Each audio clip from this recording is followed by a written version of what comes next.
I'm really excited to share this with everybody from the Dead Broke Barbecue Nation. I got a couple cutting boards from Hiawatha Woodworks. Two great things about these boards. Number one, they're very high quality, but they're also kind of unique. And number two, they're from Wisconsin, so you know they've got to be good. And what makes these two boards very unique, it's actually cut out and slanted towards the back. You have a groove on each side, so it's a lot easier to grab and hold on as you're carrying it. And for all of you that use a cutting board a lot, you know that your standard little grease groove, sometimes it doesn't catch everything. But with this design, that shouldn't be a problem anymore. At the moment, they have two different styles. The bigger one is 20 by 30, and the smaller one is 20 by 15. I got a pint glass here, so let's do a quick little demonstration on how this board will actually catch the juice. You can see I'm pouring it way up.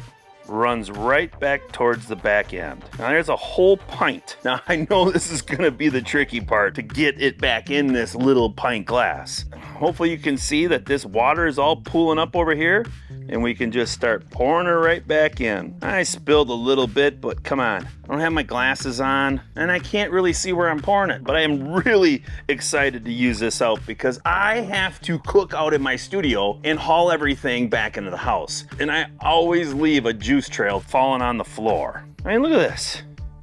Got it all caught right back up behind it. Hiawatha sends these boards ready to use right out of the box. But to keep them looking brand new, I do suggest these couple little products from Odie's or Odie's. I'm not really 100% how you pronounce it, but they have an oil and a wax. Both of them are food safe. So after every use, just put a little bit of the oil on, wipe it off clean, and then get it waxed up. If you join my Dead Broke Barbecue Nation Facebook page, you will see that Hiawatha Woodworks will be advertising, and you'll be able to get your very own boards directly from them. But I'll also put some links in the description below for all three of these products. Thanks again, Hiawatha Woodworks, for sending me these boards. I'm really excited, and tonight I'm cooking up a pork tenderloin, and we all know you can get a juicy pork tenderloin, and I'll put this board to test. But I have 100% faith because you saw me with the water and the pint glass. It works!